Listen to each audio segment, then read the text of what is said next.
السلام علیکم۔ تو ناظرین، تقریباً ہم سب نے ہی کسی نہ کسی ہالی ووڈ مووی میں سانپوں کی ملکہ میڈوسا کا ایک افسانوی کردار دیکھا ہے۔ کیا آپ جانتے ہیں کہ اس کردار کا تاریخ سے ایک گہرا تعلق ہے؟ تو آج کی ویڈیو میں ہم اسی افسانوی کردار کے ایک دلچسپ واقعے کا ذکر کرنے والے ہیں، جو سلطنت عثمانیہ کے ایک عظیم سلطان عبدالحمید دوئم کے دور حکومت میں سلطان کے ساتھ پیش آیا۔ تو ویڈیو بہت دلچسپ ہونے والی ہے، اس لیے ویڈیو کو آخر تک ضرور دیکھنا۔ عثمانیہ سلطنت میں ایسے بہت سے سلطان گزرے ہیں جو کہ اپنے منفرد اور توجہ طلب اقدامات کی وجہ سے جانے جاتے ہیں۔ سلطان عبدالحمید بھی انہی سلطانوں میں سے ایک ہیں۔ سلطان عبدالحمید سلطنت عثمانیہ کے آخری با اختیار سلطان تھے۔ سلطان عبدالحمید ایک سچے عاشق رسول تھے اور آپ ہر موقع پر آقائے دو جہاں حضرت محمد صلی اللہ علیہ وآلہ وسلم کی توہین کے خلاف اقدامات کرتے رہتے تھے۔ ترکی کا شہر استنبول اپنے اندر کچھ ایسے راز رکھتا ہے جو کہ خوفناک بھی ہیں اور دلچسپ بھی۔ سلطان عبدالحمید کے دور میں بھی ایک ایسا ہی خوفناک راز فاش ہوا تھا۔ یہ بات ہے سال 1456 کی، جب استنبول پر سلطان محمد فاتح کی حکومت تھی۔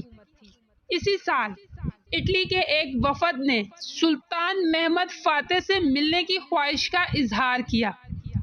وفد اس حد تک سلطان سے ملنے کے لیے کوشاں تھا کہ سلطان کے سفیروں کو بیش قیمتی تحائف تک دے ڈالے تاکہ سلطان محمد فاتح تک رسائی ممکن ہو سکے، لیکن اس وقت وفد کو مایوسی کا سامنا کرنا پڑا جب سلطان محمد فاتح نے ملاقات سے انکار کر دیا۔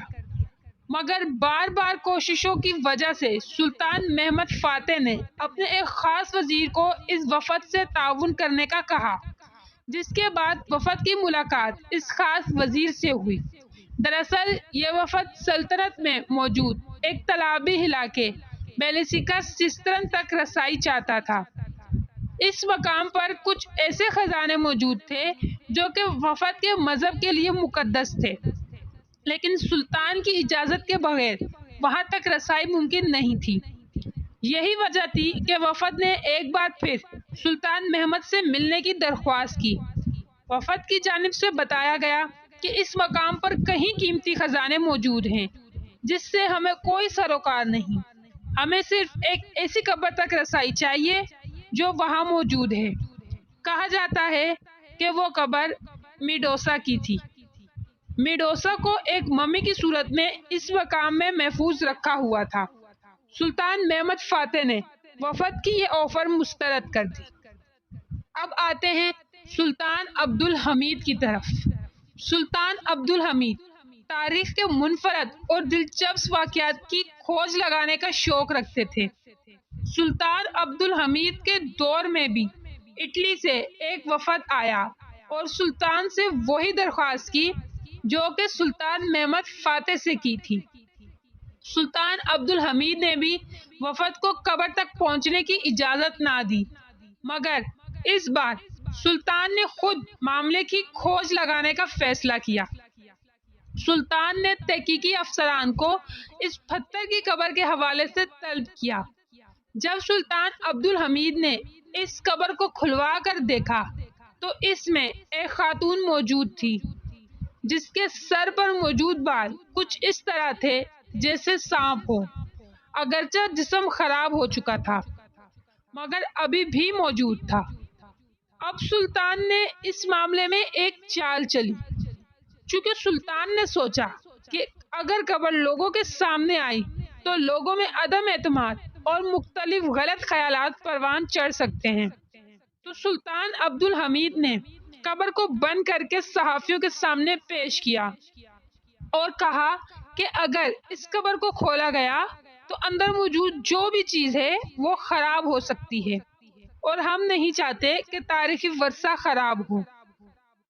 اب حالیہ دور میں یہ قبر ملا فناری عیسیٰ جامع مسجد کے مقبرے کے پاس موجود ہے، لیکن خیال کیا جاتا ہے کہ اندر کچھ بھی نہیں ہے۔ عین ممکن ہے کہ سلطان نے میڈوسا کی لاش کو کہیں چھپا دیا ہو، لیکن کچھ کا خیال ہے کہ شیطانی قوت کی تنظیم اس لاش کو اپنے ساتھ لے گئی تھی۔ قدیم یونان میں میڈوسا کو ایک خاص مقام حاصل ہے۔ بڑی بڑی نشیلی آنکھیں، سانپ جسے لمبے بال، خوفناک چہرہ میڈوسا کو مزید خوفناک بناتا ہے۔ افسانوی کردار کے طور پر مشہور میڈوسا کے بارے میں کہا جاتا تھا کہ اسے کوئی آدمزاد مار نہیں سکتا تھا، کیونکہ جو بھی اس کی آنکھوں میں دیکھتا تھا وہ پتھر کا ہو جاتا تھا۔ آپ کو ویڈیو کیسی لگی ہمیں کمنٹ میں ضرور بتانا۔ ویڈیو کو لائک کریں اور چینل کو سبسکرائب بھی کر دیں۔ شکریہ۔